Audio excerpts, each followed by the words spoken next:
Good morning, students. Today we are continue with the chapter reproduction in plants. That is chapter number 12.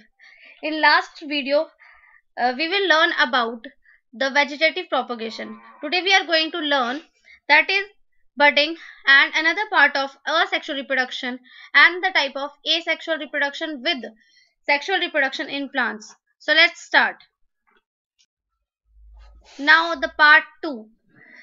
Budding is the part of asexual reproduction. It's a second type of asexual reproduction. In this process, a new organism develops from the outgrowth or bud due to cell division at one particular site.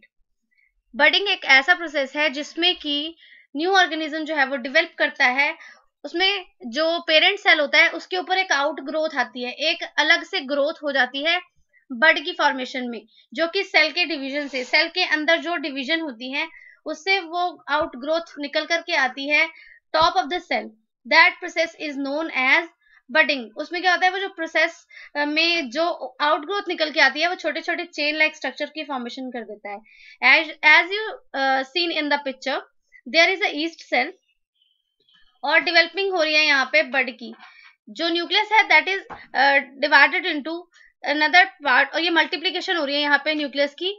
और धीरे धीरे second third part में क्या हो रहा है कि जो न्यूक्लियस है वो सेपरेट हो गया और एक नया बड जो है, न्यू बड, वो ऊपर फॉर्मेशन हो चुकी है. और लास्ट पिक्चर में आपको there is a chain of buds. ये चेन ऑफ बर्ड की फॉर्मेशन आपको नजर में आ रही है. आफ्टर सम टाइम क्या होगा कि एक एक बर्ड जो है वो नीचे गिर जाएगा जैसे ही ये फॉलन डाउन होंगे और ये नया प्लांट जो है वो प्रोड्यूस कर देंगे. So this process is known as budding. Budding generally हमारे ईस्ट में होती है और हम लोग जो खाते हैं वो mushroom is the very good example of budding. आप लोगों ने बरसातों में देखा होगा बहुत सारे मशरूम जो होते हैं कहीं पे भी किसी भी जगह पे वो जो उगने शुरू हो जाते हैं. क्यों? और उनके ऊपर एक बड लाइक स्ट्रक्चर होता है, वो सारे के सारे ग्रुप में फॉर्मेशन होती है, नए ऑर्गेनिज्म की फॉर्मेशन करते चले जाते हैं. So that process is known as budding, which is the very good example we have yeast and mushroom. Mushroom का जो बोटेनिकल नेम है that is known as Agaricus. Now fragmentation जो है we have an example of sporangia. Fragmentation क्या होती है? It is the process in which organism broken into the small fragments, each fragment develop into a new individual. Fragmentation जैसे कि नाम से ही हमें आइडेंटिफाई हो रहा है कि फ्रेगमेंट में टूटना किसी भी ऑर्गेनिज्म का. जब कोई ऑर्गेनिज्म छोटे छोटे स्मॉल फ्रेगमेंट्स में टूटता है तो वो एक नए इंडिविजुअल की फॉर्मेशन करता है. हमारे पास एग्जाम्पल है स्पायरोगैरा का. स्पायरोगैरा में यहाँ पे आपको नजर आ रहा है कि एक बड़ा सा लंबा एक स्पायरोगैरा बना हुआ है जिसमें न्यूक्लियस है, छोटे छोटे सेप्टा है, यानी कि छोटे छोटे सेप्टास में डिवाइडेड होता है और इसमें स्फेरिकल क्लोरोप्लास्ट होता है. जो सेप्टा वाला पार्ट है वहां से ये फ्रेगमेंट जो है वो ब्रेक डाउन हो जाता है और एक न्यू इंडिविजुअल की फॉर्मेशन करता है. सेकंड पिक्चर में there is two new individuals are formed. That process is known as fragmentation. Now come to the spore formation. Spore formation is the asexual method in which is found in non-flowering plants. जो spore formation है ये generally जो non flowering plants होते हैं, ऐसे plants जिनके ऊपर फूल नहीं लगते हैं, उनमें स्पोर फॉर्मेशन होती है. और ये बहुत ही मेन पार्ट है एसेक्सुअल रिप्रोडक्शन का. इसमें parent plant produce 100 of tiny spores which can grow into a new plant. इसमें जो पेरेंट प्लांट होता है वो बहुत सारे छोटे छोटे 100 और 1000 स्पोर्स में छोटे छोटे स्पोर्स ग्रो करते हैं और नया प्लांट की फॉर्मेशन करते हैं. जो स्पोर्स हैं, these all spores are microscopic particle round in shape. ये छोटे माइक्रोस्कोपिक पार्टिकल्स होते हैं जो हमें नजर नहीं आते हैं और ये राउंड इन शेप होते हैं. और स्पोर फॉर्मेशन जो कि ये इनका मीडियम है that is air and water. या बारिश होगी तब स्पोर्स मतलब बह के चले जाएंगे, या अगर हवा चलती है बहुत जोर से तो प्लांट से ये स्पोर्स होते हैं फॉलन डाउन हो जाते हैं और अलग अलग प्लेसेस पे जाकर के नए इंडिविजुअल्स, नए प्लांट्स की फॉर्मेशन करते हैं. The very good example of spore formation is sporangia. Sporangia is example of spore formation. But now in nowadays we have one very good example, that is तुलसी. तुलसी की plant के ऊपर आपने देखा होगा छोटे छोटे स्पोर्स जो हैं वो नजर आते हैं. वो स्पोर्स भी जब अगर हवा चलती है या हम उसके ऊपर पानी डाल देते हैं जोर से तो वो नीचे गिर जाते हैं. तो these are the example of spore formation. Now the example of sporangia, इसके कुछ कैरेक्टरिस्टिक्स हैं. A number of spores produce within a sac called sporangium. यहाँ पे हमने एग्जांपल लिया है एक फंगस का जिसका नाम है स्पोरेंजिया. स्पोरेंजिया के ऊपर ये राउंड शेप का एक स्ट्रक्चर बना हुआ है, इसको हम कहते हैं स्पोरेंजियम. ये इसमें बहुत सारे, इसी में बहुत सारे स्पोर जो होते हैं वो प्रेजेंट होते हैं. Knob like structure is called hyphae. ये जो नीचे इसके सॉइल के अंदर पार्टिकल्स हैं, स्ट्रक्चर ये है नॉब लाइक स्ट्रक्चर्स, इनको हम हाइफे कहते हैं. In favourable condition spore get germinated and develop a new individuals.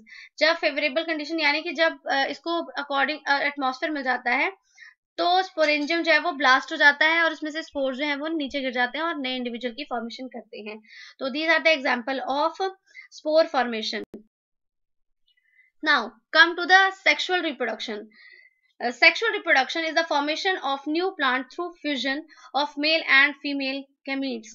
Sexual reproduction जो प्लांट्स में होती है वो किस तरह से होती है कि एक नया प्लांट जो है वो ग्रो करता है with the help of fusion of male and female gametes. Male gamete और फीमेल गैमीट जब एक दूसरे के साथ फ्यूज करते हैं तो वो नया प्लांट की फॉर्मेशन करता है. And carried out by the flowering plants.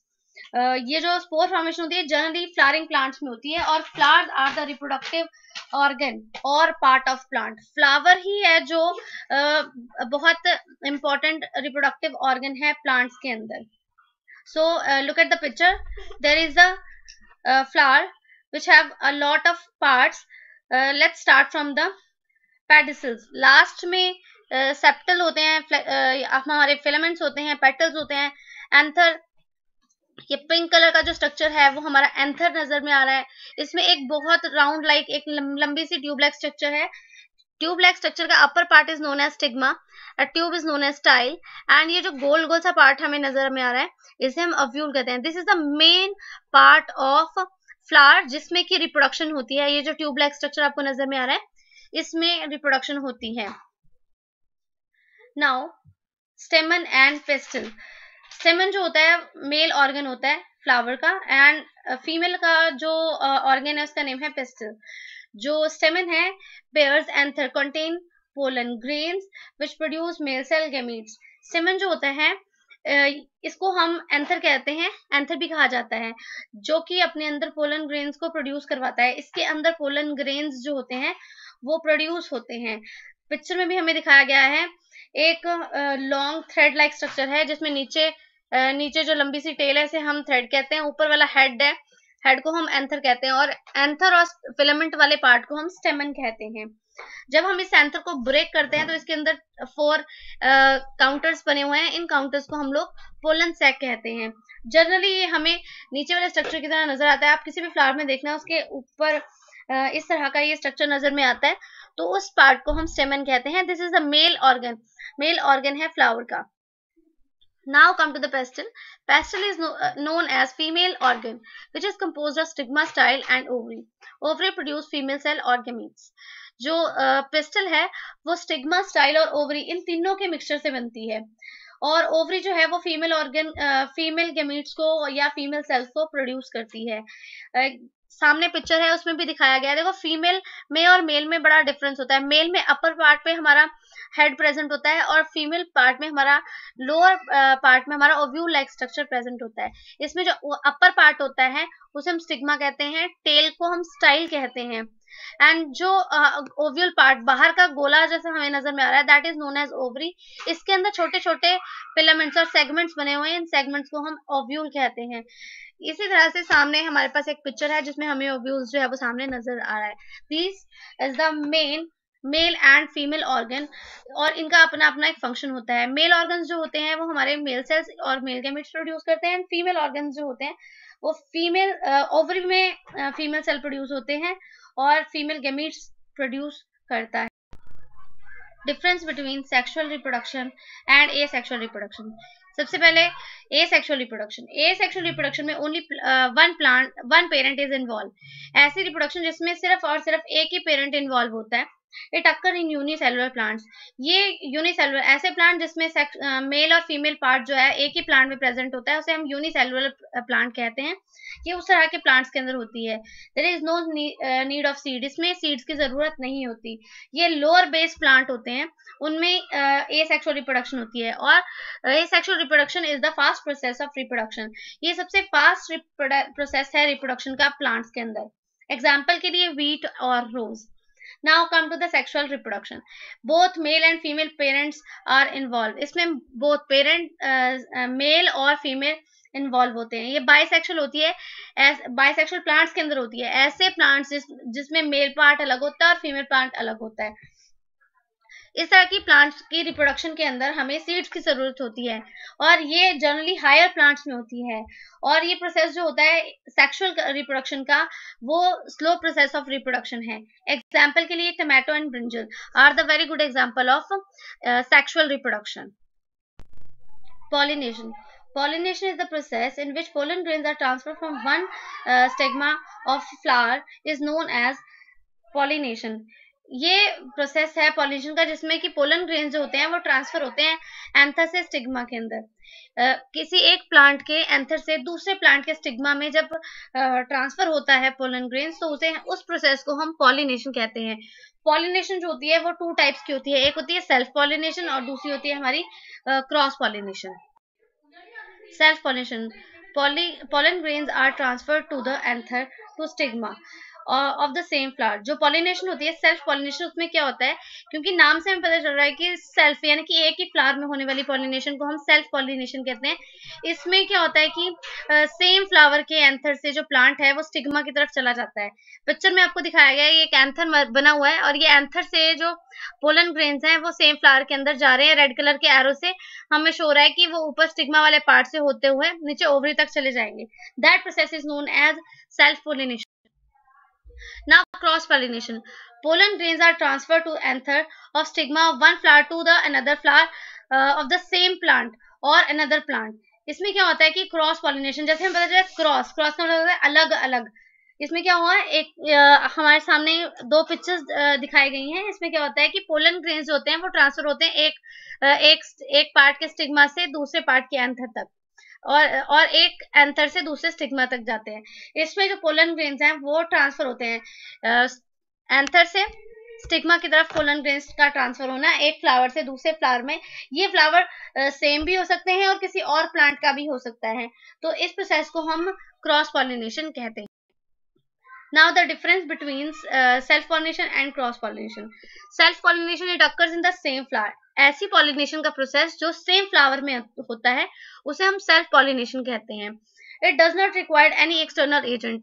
इस तरह की पॉलिनेशन में कोई भी एक्सटर्नल एजेंट की जरूरत नहीं होती। फॉर एग्जाम्पल व्हीट और peas, these are the example of self pollination. Now cross pollination, it occurs between two flower of two different plants. इसमें दो फ्लावर्स की जरूरत होती है और दो अलग अलग प्लांट्स की जरूरत होती है। Depends completely on pollinating agent. ये pollination में हमें pollinating agent जैसे wind और air की जरूरत पड़ती है for pollination के लिए। For example tomato and ladyfinger, these are the example of cross pollination. So that's all for today students. Your homework is chapter number 12, reproduction in plants. You have to read the page number 135 and 136 thoroughly from your book. बच्चे आप लोगों ने video को बहुत ध्यान से देखना है, अच्छे से समझना है। कोई भी डाउट हो तो आपने मेरे पर्सनल नंबर पे कॉल करके मुझे किसी भी टाइम पूछ लेना है। Thank you and have a great day.